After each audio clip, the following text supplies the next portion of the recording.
Lecture number 19 of control system is about introduction to root locus. Consider a unity feedback control system shown below. यहाँ पे हम देखते हैं कि हमारे पास एक यूनिटी फीडबैक सिस्टम है जिसका इनपुट हमारे पास आर ऑफ एस है, आउटपुट हमारे पास सी ऑफ एस है। यहाँ पे ओपन लूप ट्रांसफर फंक्शन इसका जो गिवन है K divide by S plus one है और यूनिटी फीडबैक सिस्टम है।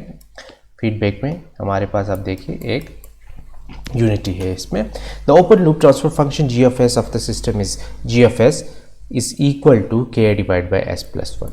हम यहाँ पे देखते हैं कि ओपन लूप जो यहाँ पे ट्रांसफर फंक्शन है जिसको जी एफ एस कहते हैं वो गिवन है K divide by S plus one के। और क्लोज लूप ट्रांसफर फंक्शन जो हम देखें यूनिटी फीडबैक सिस्टम के लिए जो हमारे पास आता है वो अगर हम देखें वो होगा C S divide by R of S equal to G S divide by one plus G S, ठीक है, जो कि इक्वल हो जाएगा K divide by S plus one plus K. अब हम देखते हैं यहाँ पे the open loop stability doesn't depend upon the gain of K. ठीक है, एक बात जो हम यहाँ पे कह रहे हैं कि हमारे पास ओपन लूप स्टेबिलिटी जो है वो के पे डिपेंडेंट नहीं है क्योंकि डिनोमिनेटर में हमारे पास कोई के नहीं आ रहा। ठीक है, लेकिन the location of close loop poles vary with the variation in K. लेकिन इसी का अगर हम क्लोज लूप फंक्शन देखें, ट्रांसफर फंक्शन देखें, तो यहाँ पे डिनोमिनेटर में हमारे पास के आ रहा है। इसका मतलब ये हुआ कि अगर के को हम गेन कहें तो ये कैरेक्टरिस्टिक इक्वेशन जो बनेगी वो के पे डिपेंड करेगी, गेन पे डिपेंड करेगी और हमारे पास पोल्स में इस के से वेरिएशन आते जाएंगे। देखते हैं आगे कैसे। अगर ये के हमारे पास ग्रेटर देन ज़ीरो हो तो के की अगर हम डिफरेंट वैल्यूज़ पुट करें, यहाँ पे ज़ीरो से स्टार्ट लें तो 0.5, 1, 2, 3, 5, 10, 15 डिफरेंट वैल्यूज़ पुट करें तो उस पर हम देखेंगे कि हमारे पास पोल्स की डिफरेंट वैल्यूज़ आएंगे। अब अगर हम के की वैल्यू 0 पुट करें तो हमारे पास जो है पोल -1 पे आ जाएगा। के की वैल्यू 0.5 पुट करें तो पोल हमारे पास -1.5 पे आ जाएगा। इसी तरह के की वैल्यू अगर 1 हो पोल हमारे पास -2 पे आएगा और पोल -3 पे तब होगा जब के हमारे पास 2 होगा। तो हम कह सकते हैं कि के की वैल्यूज़ के लिए हमारे पास पोल डिफरेंट लोकेशन पे जाएंगे। अब अगर इन्हीं पोल्स को हम ड्रॉ करें, 0 से इन्फिनिटी की तरफ जाएं, इन पोल्स को ड्रॉ करें तो ये पोल्स की लोकेशन इस तरीके से हमारे पास बनती जाएगी। ये हमारे पास 1 पे आएगा, -1.5 पे आएगा, 2 पे पोल चला जाएगा, इसी तरफ -3 पे होगा, -4 पे होगा और ये पोल्स की ये इस तरह ड्रॉ होते जाएंगे। हमने क्या किया, के को हमने 0 से स्टार्ट किया और के को हम इन्फिनिटी पर लेके जा रहे हैं और पोल हमारे पास इसी तरह ड्रॉ हो रहे हैं। ये सारी बात तो हो गई, लेकिन अब इसमें रूट लोकस है कहाँ, उसको हम डिफाइन करते हैं कि व्हाट इज रूट लोकस। तो इसकी डेफिनेशन है the root locus is the path of the roots of the characteristic equation traced out in the S plane as a system parameter varies from 0 to infinity. ठीक है, तो root locus हमारे पास root का वो path होगा, ठीक है, characteristic equation से जो रूट्स हमारे पास आएंगे उनके पाथ को हम रूट लोकस कहेंगे। ठीक है, और कैरेक्टरिस्टिक इक्वेशन में हम क्या कर रहे हैं, जो हमारा सिस्टम पैरामीटर है उसको हम 0 से इन्फिनिटी की तरफ लेके जा रहे हैं। क्या किया हमने ये यहाँ पे, ठीक है, ये जो सिस्टम पैरामीटर गेन है 0 से स्टार्ट किया, इसको इन्फिनिटी की तरफ लेके गए कैरेक्टरिस्टिक इक्वेशन में और यहाँ से हमारे पास ये जो पोल्स आते रहे इनको ड्रॉ किया और फिर हमने ये कहा कि इन पोल्स का ये जो पाथ है, ये जो रास्ता है, इस रास्ते को हम क्या कहेंगे, इसको हम रूट लोकस कहेंगे। Root mean this poles of characteristic equation and locus mean the path. ठीक है, अब हमारे पास ये रूट लोकस की डेफिनेशन बन गई कि the root locus is the path of the roots of the characteristic equation traced out in the S plane as a system parameter varies from 0 to infinity। ठीक है, अब हम देखते हैं यहाँ पे कि हम इस रूट लोकस को स्केच कैसे करते हैं। जैसे हमने प्रीवियस स्लाइड पे किया, one way is to compute the roots of the characteristic equation for all possible values of K. ठीक है। ये गेन के सिस्टम पैरामीटर के जो है इसकी जितनी भी वैल्यूज़ पॉसिबल वैल्यूज़ हैं वो सारी पॉसिबल वैल्यूज़ हम कैरेक्टरिस्टिक इक्वेशन में अगर पुट करें और यहाँ से हम पोल्स को फाइंड आउट करें, उन पोल्स को ड्रॉ करें, फिर उनको हम एक दूसरे से मिला दें और एक रास्ता बना लें, तो उस रास्ते को हम रूट लोकस कहेंगे। ठीक है, एक तरीका तो ये हमारे पास हो गया। लेकिन क्या हो जब सिस्टम हमारे पास हायर ऑर्डर का आ जाए। ठीक है, हायर ऑर्डर का सिस्टम आए और हमारे लिए ये मुश्किल हो जाए, हमारे लिए मुश्किल हो जाए कि हम सारी के की वैल्यूज़ को फाइंड आउट करें। ठीक है, सिस्टम अब उसकी कैलकुलेशंस हमारे लिए मुश्किल हो जाए, कंप्यूट करना मुश्किल हो जाए, फिर हायर ऑर्डर सिस्टम्स के लिए के की वैल्यूज़ डालना और सारे पोल्स की वैल्यू निकालना। ठीक है, तो इस केस में फिर क्या होगा, हम देख सकते हैं कि finding the roots of the characteristic equation of degree higher than 3 is laborious and will need computer solution. तो इसके लिए तो हमारे पास फिर एक कंप्यूटर सोल्यूशन, एक सॉफ्टवेयर होना चाहिए कि जिसमें हम ये काम करते जाएं। ठीक है, लेकिन एक सिंपल मेथड भी है इसका, एक सिंपल मेथड भी है हमारे पास इसका।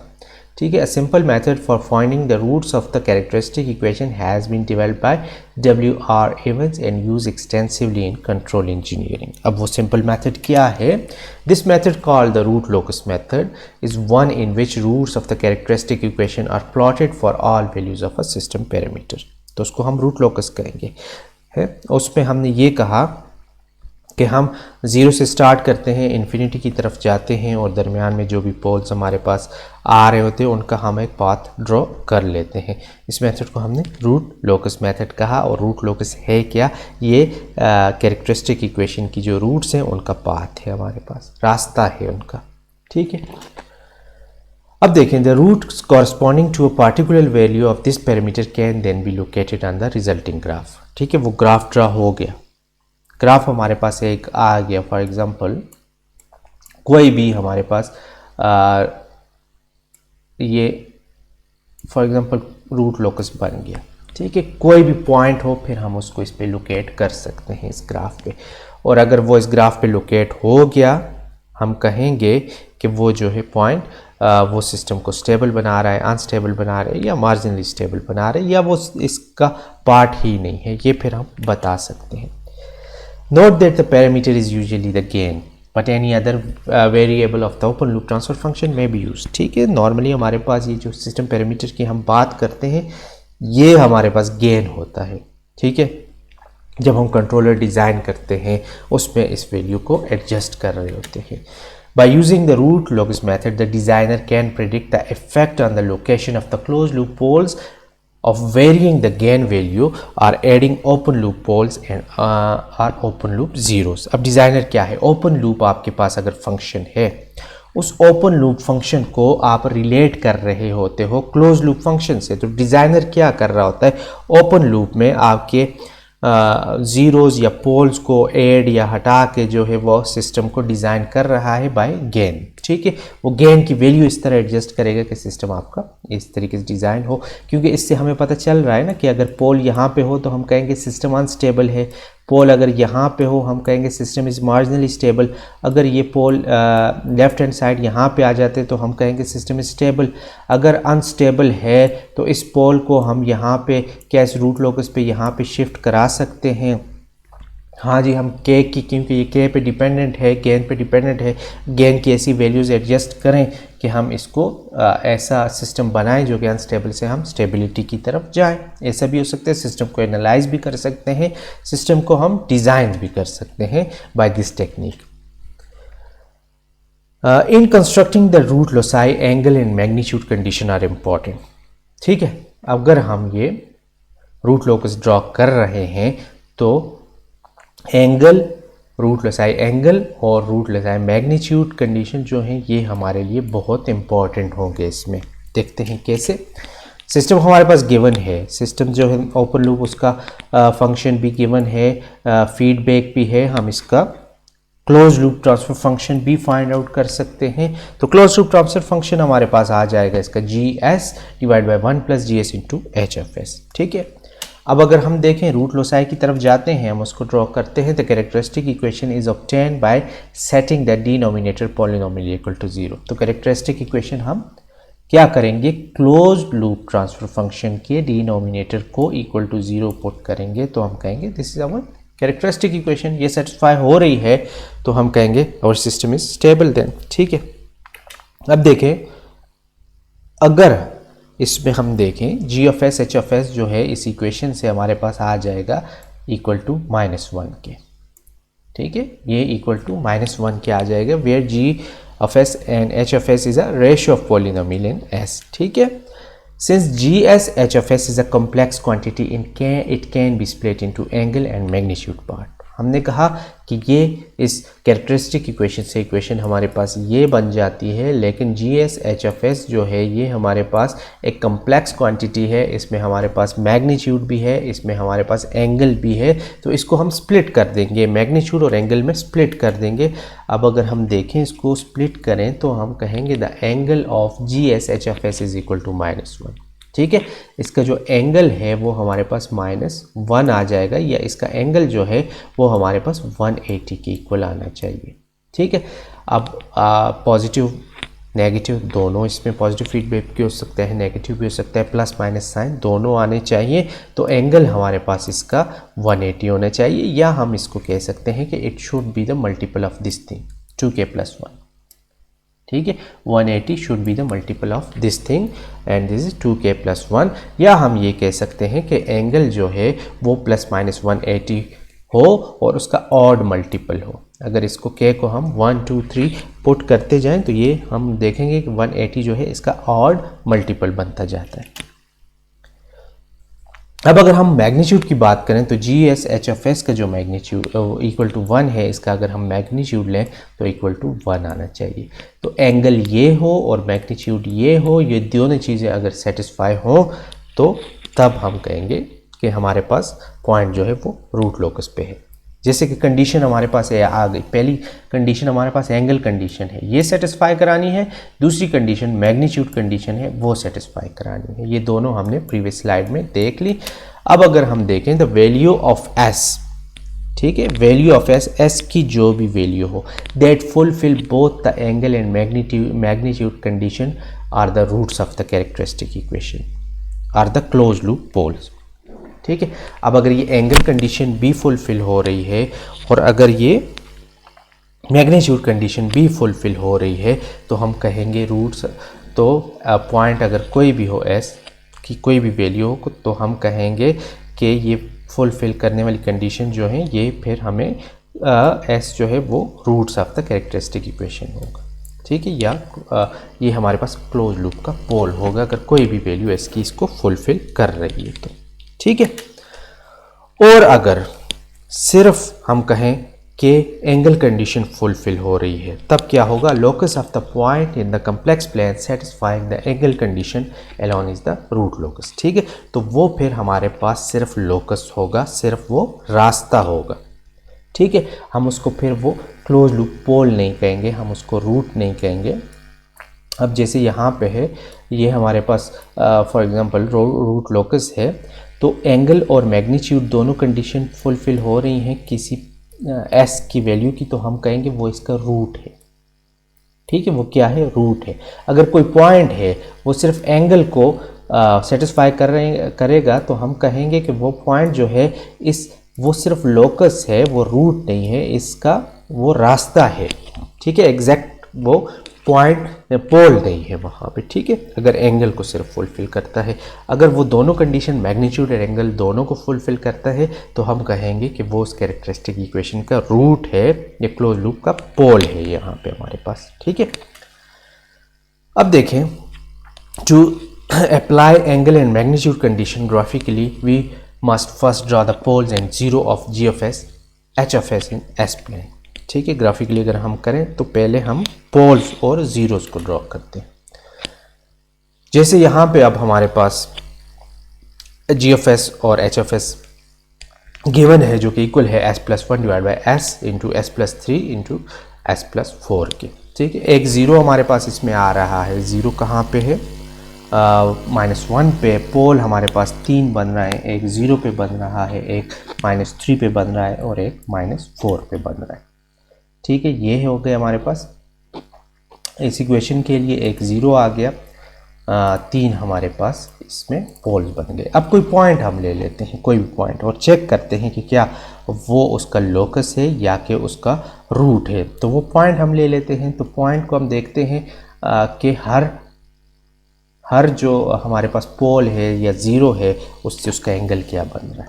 ठीक है, जैसे ये पोल्स हैं, इससे हम देख लेते हैं कि एंगल क्या बन रहा है। यहाँ पे फर्स्ट पोल से उसका एंगल है θ1, दूसरे पोल से उसका एंगल है θ2, 0 से उसका एंगल है φ1 और फिर थर्ड से हमारे पास उसका एंगल है θ3। तो हमने एंगल के लिए बात की। अब यहाँ पे s को अगर हम इस पॉइंट P पुट कर लेते हैं तो हमने एंगल की बात की। इनके ये जो एंगल हैं वो φ1 माइनस θ1 माइनस θ2 माइनस θ3 आ गए। तो इनको सेटिस्फाई होना चाहिए, इसको 180 के इक्वल होना चाहिए या ऑड मल्टीपल होना चाहिए इसके। If angle of g of s h of s at s equal to p is equal to plus minus 180 or odd multiple of plus minus 180, the point P is on root locus। तो हम कहेंगे कि point P जो है वो root locus पे लाई कर रहा है। इसी तरीके से इसी एग्जाम्पल को देखते हैं जिसमें हमारे पास 3 पोल और 1 0 है। पॉइंट हमारे पास आ गया। अब अगर उस पॉइंट के मैग्नीट्यूड्स की हम बात करें, हम कहें कि यहाँ पे इसका मैग्नीट्यूड ये पोल से B1 आ रहा है, यहाँ से मैग्नीट्यूड A, B2 और B3। तो इन मैग्नीट्यूड्स की अगर हम बात करें, अगर ये मैग्नीट्यूड इक्वल टू हमारे पास 1 आ जाता है तो हम ये बात करते हैं कि ये पॉइंट जो है ये हमारे पास इस कैरेक्टरिस्टिक इक्वेशन का रूट B है। ठीक है, अगर मैग्नीट्यूड इसका 1 आ जाता है। अब यहाँ पे आप देखें, अगर हमारे पास ये function GS h of s given हो, इस फंक्शन में हम देखते हैं P1 P2 P4 ये हमारे पास हम पॉइंट्स वो कर लेते हैं। तो हम दो कंडीशंस जो हमारे पास होते हैं, एक हमारे पास एंगल कंडीशन है, एक हमारे पास मैग्नीट्यूड कंडीशन है, वो बात हम करते हैं। एंगल कंडीशन जो है 0 से एंगल जो है यहाँ का वो हमारे पास φ1 है। ठीक है, अगर एंगल हमारे पास डिवाइड हो रहे हो तो उसको हम माइनस कर लेते हैं। जैसे यहाँ पे अब डिवीजन हो रही है तो माइनस का साइन आ जाएगा यहाँ पे φ1, यहाँ पे माइनस θ1, θ2, θ3, θ4। ये जो एंगल्स हमारे पास यहाँ पे बन रहे हैं वो हमने यहाँ पे माइनस के साथ लिख लिया। अगर मल्टीप्लिकेशन हो रही हो एंगल ऐड हो जाते हैं, डिवीजन हो रही हो एंगल हमारे पास माइनस हो जाएंगे। ठीक है, where φ1, θ1, θ2, θ3 and θ4 are measured in counter clockwise direction. यहाँ पे आप देख सकते हैं कैसे, जैसे ये हमारे पास θ1 है, ये θ2 है, ये θ3 है और ये θ4 है और 0 से आने वाला एंगल हमारे पास φ1 है। ठीक है, एंगल कंडीशन इस तरीके से आ गई। अब देखते हैं हमारे पास मैग्नीट्यूड की हम बात करें तो मैग्नीट्यूड हम देखेंगे इन सब का मैग्नीट्यूड। जैसे इसका मैग्नीट्यूड B1 है, ये हमारे पास इसका मैग्नीट्यूड A1 है, A2 है, A3 है, A4 है। तो ये सारे मैग्नीट्यूड भी हमने लिख लिए। और दूसरी कंडीशन हमने बात की थी कि these magnitude should be equal to 1 where B1, A1, A2, A3 and 4 are the magnitude of the complex quantities S plus P1, S plus P2 and so on. ठीक है, ये कंडीशंस हो गई। अब एक एग्जाम्पल करते हैं, उससे हमें ये चीज़ क्लियर हो जाएगी। हम इस एग्जाम्पल में देख रहे हैं कि यहाँ पे हमारे पास एक open loop transfer function given है, हमारे पास यूनिटी फीडबैक सिस्टम है। अब करना क्या है, apply angle and magnitude conditions on the following unity feedback system. हमने एंगल और मैग्नीट्यूड कंडीशन इस पर अब अप्लाई करनी है। ठीक है, एनालिटिकली हम इसको अप्लाई करते हैं, देखते हैं फिर कि हमारे पास क्या हो रहा है इस पर। अब देखें G of S H of s जो है वो इक्वल है k divide by s into s plus 1 s plus 2 के।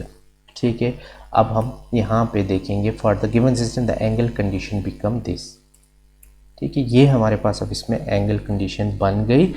अब हमने क्या करना है, इसमें हमने देखना है कि ये एंगल जो है, जैसे ओपन लूप की एंगल है angle of k, angle of s, angle of s plus 1 and angle of s plus 2, ये 180 या ऑड मल्टीपल उसके इक्वल होने चाहिए। ये कंडीशन हमने देखनी है।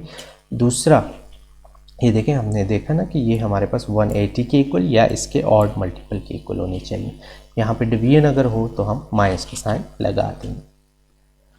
अब देखते हैं हम, अगर s की वैल्यू हम 0.25 पुट कर लें तो क्या हो। For example to check whether s is equal to -2.5 it is on the root locus और not, we can apply angle condition as follows. ठीक है, अब हमारे पास ये चीज़ इस क्वेश्चन के लिए बन गई। अब अगर हम s को -0.5 पुट करें तो क्या s की इस वैल्यू के लिए ये हमारे पास इस रूट लोकस पे होगा या नहीं, तो एंगल कंडीशन से हम देख सकते हैं। अब हमने क्या किया, यहाँ पे k के लिए भी s को ये पुट किया, ठीक है, s में भी, और यहाँ पे सब एंगल्स यहाँ पे ये पुट कर लिए। इससे हमारे पास जो है k कांस्टेंट है, कोई s नहीं है, 0 आ जाएगा। बाकी में ये हमारे पास माइनस का साइन इसी तरह रहेगा, एंगल -0.25 आ जाएगा। यहाँ पे s -0.25 है, +1 है, तो यहाँ पे भी ये प्लस हो जाएगा, +0.75 माइनस, और ये वैल्यू भी अगर यहाँ पे s की पुट कर लें तो 2 में से माइनस इसको करें 1.75 हो जाएगा। इस तरीके से ये एंगल हमारे पास बन जाएंगे। इसमें हमारे पास इमेजिनरी पार्ट कोई नहीं है, ये रियल पार्ट पे ही आ रहा है। ठीक है, s is equal to -2.5 real axis पे ही होगा ये। ठीक है, अगर हम इस प्लेन में देखें s की हमारे पास ये कांस्टेंट है तो ये रियल एक्सिस पे ही होगा, इसमें इमेजिनरी पार्ट हमारे पास नहीं है। तो एंगल हमारे पास इसी लाइन पे ही आएगा। अब अगर ये जो माइनस वाला है तो ये -180 पे हो जाएगा, बाकी ये प्लस प्लस के हैं तो ये एंगल 0 बन जाएंगे। ठीक है, तो यहाँ पे एंगल हमारे पास -180 बन जाएगा, जो कि हमारे पास 180 कंडीशन सेटिस्फाई हो रही है एंगल की। ठीक है, हमने कहा था कि ये अगर 180 प्लस माइनस में हो या ऑड मल्टीपल हो इसका, तो हमारे पास कंडीशन सेटिस्फाई होगी और हम कहेंगे कि पॉइंट जो है वो हमारे पास रूट लोकस पे है।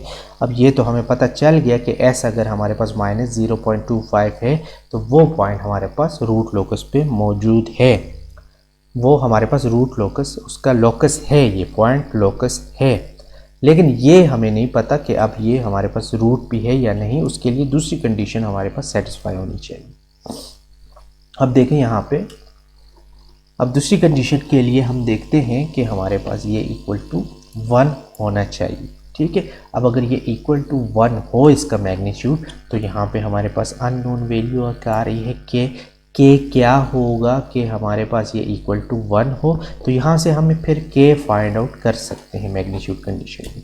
ठीक है, now we know from angle condition that the point s is 0.25 is on the root locus. ये तो हमें पता चल गया कि रूट लोकस पे ये पॉइंट है, but we do not know the value of k at the specific point. लेकिन उस पॉइंट के लिए हमें k की वैल्यू नहीं पता, तो हम वो अपने यहाँ से पता कर लेंगे। We can use the magnitude condition to determine the value of gain at any point on the root locus. ठीक है, किसी पॉइंट पे कर सकते हैं। इस पॉइंट के लिए k की वैल्यू यहाँ से फाइंड हो सकती है। मैग्नीट्यूड हमें पता है कि अगर 1 होगा तो वो उसका रूट होगा।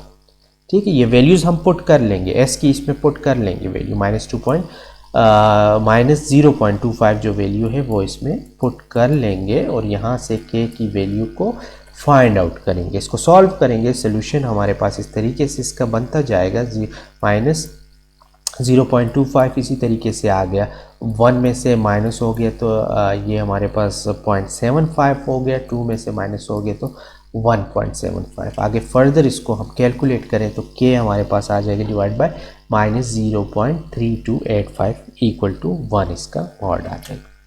ठीक है, तो k हमारे पास जो है वो k divide by 0.328 equal to 1 हो जाएगा, और k की अगर हम वैल्यू फाइंड आउट करें, इस तरफ इसको लेके आए तो k हमारे पास हो जाएगा 0.328। तो इस तरीके से हमने इस एग्जांपल को सॉल्व किया। एक पॉइंट हमने लिया, उस पॉइंट में हमने पहले तो एंगल कंडीशन सेटिस्फाई कराई, हमें पता चल गया कि वो पॉइंट जो हमने लिया वो रूट लोकस पे मौजूद है। फिर हमने कहा कि अगर मैग्नीट्यूड कंडीशन को सेटिस्फाई किया उसके, हमने कहा कि k की अगर ये वैल्यू हो तो ये हमारे पास इस रूट लोकस पे ये पॉइंट लाइक करेगा। ठीक है, तो हमने k की वो वैल्यू भी इसके लिए फाइंड आउट कर ली। ठीक है, उम्मीद है आप लोग इसको समझ गए होंगे। यहाँ पे हम अपने इस लेक्चर को एंड कर लेते हैं।